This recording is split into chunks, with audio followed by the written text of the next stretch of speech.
Have you ever been curious as to how many plays it would take to get the number 1 spot in Osu? Well, I was.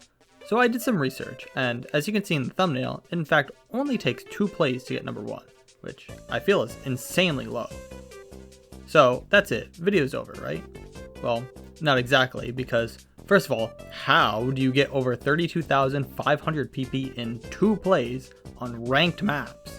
Not even impossible gimmick stuff like Aspire or Centipede. And also, what would it take to get number 1 with only some or no mods at all? That might surprise some of you with how many it would take. First, before going into it, let me explain a couple things. For one, this video is subject to time. Currently, Mr. Eck has 32,534 PP, so that's the PP it would take to get to the top spot. Second, the last ranked map I used to calculate this stuff was Choku, so if a 13 star gets ranked in 2 days from now, then oh well, I guess I have to make the video over again. And third, this is all just hypothetical what ifs, just for fun to see what it would take to get number 1. To calculate all this, I took a top play calculator that basically simulates the plays as if they were in a top 100 format on your profile in Excel, and added a small formula to add bonus PP for the best recreation of a theoretical new account doing this. Then I painstakingly went into the hardest maps in the game and calculated what each of them would be worth without mods, and with hidden hard rock, and double time, and 4 mod for a select few maps. Then I wrote down all the values on a sheet and sorted them from highest to lowest in each mod combination, and then threw them into the top play calculator. With that, let's get into how it's possible to get number 1 with just 2 plays. The first map is quite obvious, being the hardest ranked maps in terms of star rating in the game, Zeroa. Scubdomino's Zeroa, not the other one, we'll get there later. The top difficulty of this map is coming in at a whopping 12.3 stars without mods. Then after adding hidden, hard rock, double time, and flashlight, it all comes to 24.3 stars, which is still the highest star rating after all 4 mods are applied as well. Zeroa comes in at a whopping 18,607 PP for a 4 mod SS, which is not the highest PP for a 4 mod SS, but the second most. Zeroa is also a staple at the top play with and without mods as well, giving a surprisingly low 2,160 PP for a no mod SS, 3,117 for a hard rock SS, and 9,829 for a hidden double time SS. So that's 1 out of 2 plays to get number 1. And while many maps come to 16,000 or more PP for a 4 mod SS to take the lead at this point, what map could possibly be worth more than the highest star rated map in the game? Well, it's technically not even in the top 5 hardest star rated maps in the game. It's number 6. Put an End. 11.13 stars is now number 6 in star rating, and with all 4 mods applied, is 23.91 stars, and worth the most of any map in the game at 19,304 PP. Combine this with Zeroa and we can easily clear the top spot with a total of 38,411 PP. And that's how it's technically, but not really possible to take the number 1 spot with just 2 plays. Before moving on, I'd like to thank you all for 2,000 subscribers. That's a crazy amount, and I can't wait to see where it'll go from here. So if you want to join, then subscribe. It helps a ton, and I appreciate all who subscribe. Okay, with that out of the way, how does it look to take number 1 without 4 mods? With just hidden and double time, you might think it's a lot more, but actually you can almost get it with 3 plays. The same 2 as before are now 11,303 for Put an End, and 9,829 for Zeroa. The third most is a 5-minute long 11.23 star, called the Poetic Edda. With hidden and double time, it's worth 9,650 PP. Slightly less than the other 2, but putting our total to almost 31,000 from just these 3 plays alone. Which is 30,000 with just double time, so it doesn't change without hidden too much. With that, the 4th play could be basically anything to break 32,000. But just for fun, the 4th highest PP from a map with double time is actually the 2nd highest star rated map in the game, Oriole.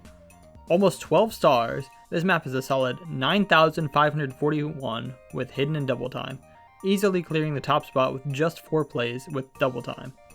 Though something I find a bit more interesting is what it would take to get to the top spot without double time, which has been the meta mod for many years.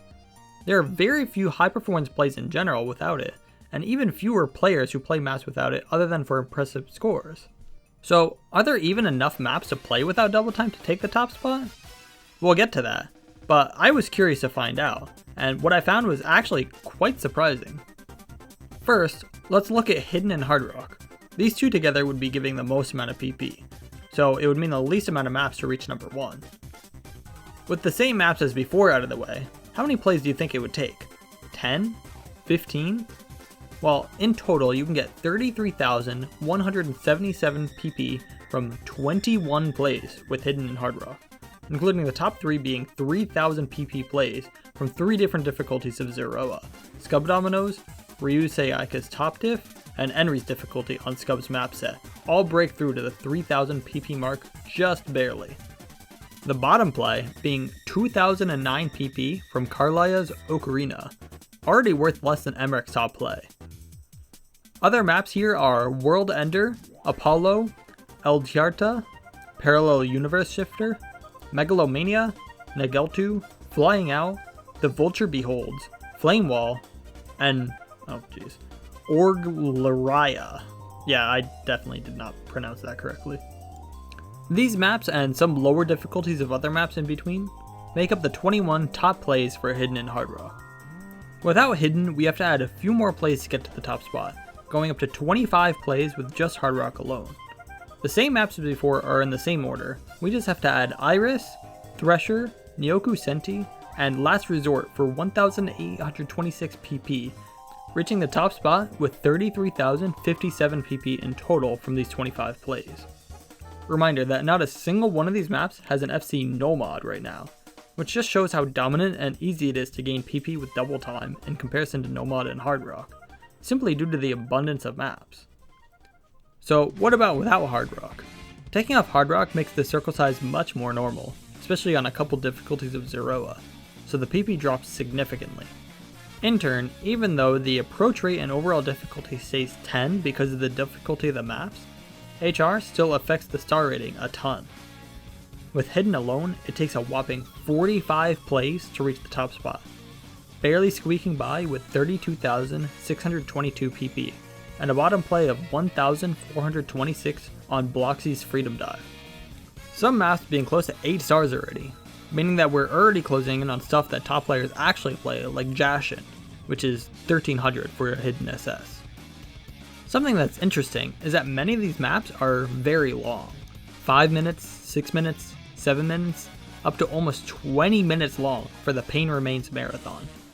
Despite there being much more higher star rated maps, the length bonus on these maps are just worth that much more, even though they're technically easier. But now that we're running out of maps, we're gonna have to add more and more to break the top spot. Since Hidden is close to no mod, not really changing the difficulty at all in the eyes of the PP system, we shouldn't have to add too many more maps, right? Yeah, right. In order to surpass Emrek with the minimum number of no mod plays, you would need exactly 100 plays. And yes, you heard that right. You have to have 55 more plays from Hidden alone to get above 32,534 PP. With a top play of 2,160 PP from Zeroa and only 3 other 2k PP plays, your bottom play would actually be 1,014 PP from Riven's Endgriefer. And finally getting to maps that people actually have FCs on, like Megalomania, Yumeiro's difficulty, and Astral Empire. This also includes some notable maps like Apparition and Promethean Kings. Whether this all means that we need more difficult unmodded maps, or we need to uncap the AR and OD to match DT levels, I don't exactly know. But needing to access 100 maps where most barely have A ranks in their leaderboards just to barely overtake Emrek is kind of ridiculous in my opinion, and absolutely not what I expected when I started looking into this. To finish this video off, I also went through and calculated the top 100 difficult maps plays with the other mods too, to see what the difference is with the other mods compared to no mod, and it looks as follows. Hidden had 35,142 PP, so actually not too far off of no mod. Hard Rock is where we see a big jump to almost 42,000 PP.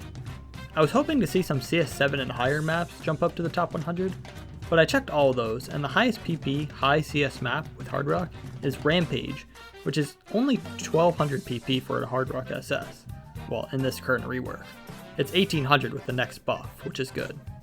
Hidden and Hard Rock goes to 45,320 PP, and that is the maximum amount of PP with the current possible maps without Double Time or Flashlight.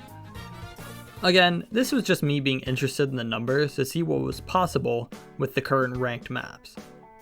But in doing so, I feel like there's a slight issue when it comes to truly challenging maps at the top level. Many of these maps don't have a full leaderboard of no mod plays, despite there being enough players to play the maps at this level.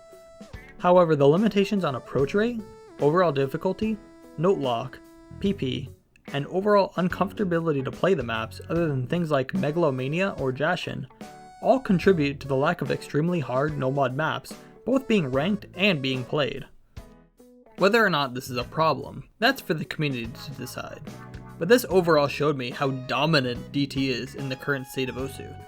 And overall, it was a very fun experiment to do. If you liked the video, be sure to give it a like, and maybe, I don't know, subscribe for more. Discord and Twitch are in the description below, and with all that, I'll see you next time.